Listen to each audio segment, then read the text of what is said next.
basic foundation on the ground. Now I can show you how that applies while we're on our horse, and we'll do it at a standstill, and our horse should be able to just stand here naturally and calm because I'm not giving him any energy or any indication to do anything. But once we get on, we'll want to hang out here for just a couple seconds and then flex his head, just like we did on the ground, without him moving. Just a little flex on his head there on each side, real nice and light. I see a lot of people flexing their horse's head and dropping them, but it takes them, a good 5 minutes to do it, and they think that's what it feels like. It should feel like just ounces in your hand, just as light as can be. And that's how you'd give your aids if you're riding. Just as light as light.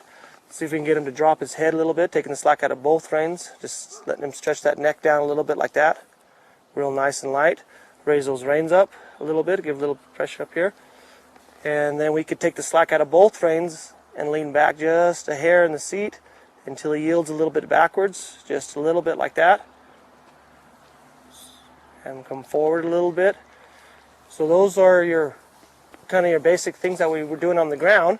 We were flexing them. So now go ahead and move the hind quarter over a little bit, and you want to just take that slack out. You don't need to have your horse's head come all the way around to move his hind quarter. You just want him to come over about 45 degrees a little bit and pick up his eye a little bit, and then turn your body language over, focusing towards his hip.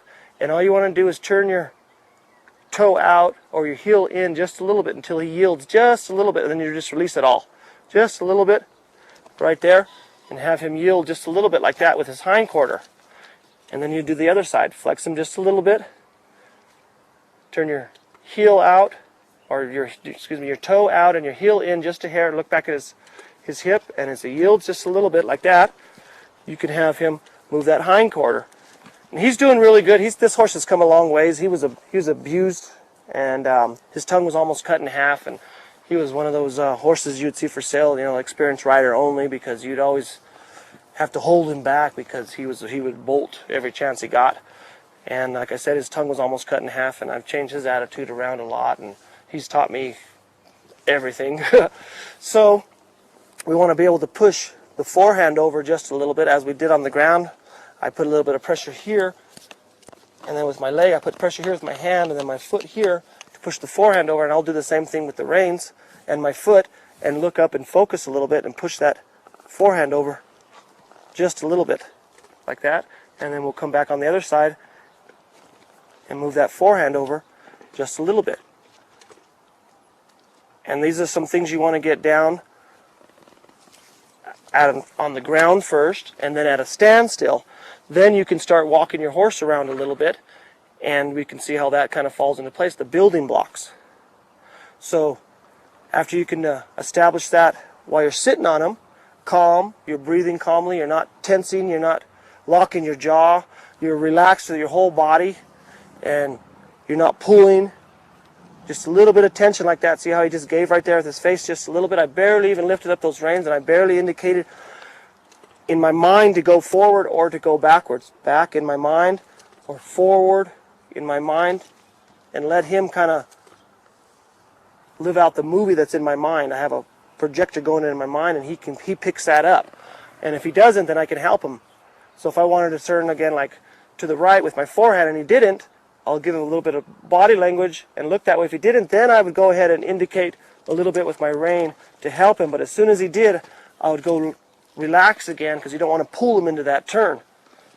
So that would be at a standstill, and then you can move your horse around at a walk, get him walking a little bit, getting him nice and soft. Then you could flex him to a stop. I'll flex him towards you to a stop, and have him flex real nice until he stops, and he hangs out calm. You gotta wait. You gotta hold. I'll bring him back around here a little bit. Hold him just a little bit until he flexes lightly, until he's not fidgeting. Then you can release him. Then you can go the other way. Reach down a little bit and flex him until he comes to a stop. That's called a one-rein stop, and you can use that in an emergency. But what happens if you don't practice it from the ground, then at a standstill, and then a walk, then when you go into when you really do need it, your horse isn't programmed at all to be light and to give to this pressure. So it's really not going to do anybody any good, or the horse when you go to try to do it, if it's not prepared. Have your horse walk up just a little bit. See if you can count his steps back. 1, 2, 3, 4. Forward. 1, 2. 1, 2. Back.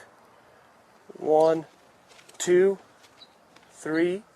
Know where our horse's feet are. Using our body energy.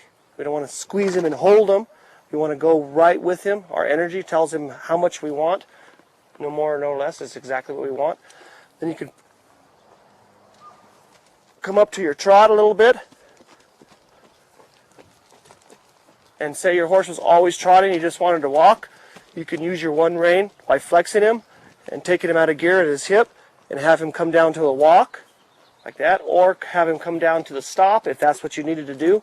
Have him come down out of that trot all the way to the stop. Now get him to come to a trot this way. You can use your inhale, exhale a little bit, use your body language, and then flex him and put your leg on him. Have him drop down. For safety reasons. After you get good at that, you just barely have to indicate that rein on that side, and he'll just come right down to the walk like that. You don't have to bring him all the way down if you don't want to. Then, once you get your trot going nicely, you can bring him up into his canter.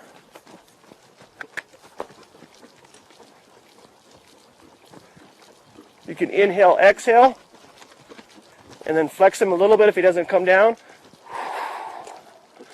And it's always a good idea to just go ahead and go through the motion to flex, to come down. Then he really knows you mean business, so he doesn't start taking advantage of you. It's programmed in you and him there when you need it. Inhale, exhale. Take the slack out a little bit, and he comes right down. I'll come ahead and turn him around here. And so you want your horse to be calm like that on the ground, and then use those basic foundation, the building blocks as you ride to build, and then you can go on to higher things with your horse. And so if you are interested in having a nice calm horse like this so you can be safe and go on trail rides, or even just in the arena where he's not moving all over the place and you're not constantly having to hold him back and scared he's going to run away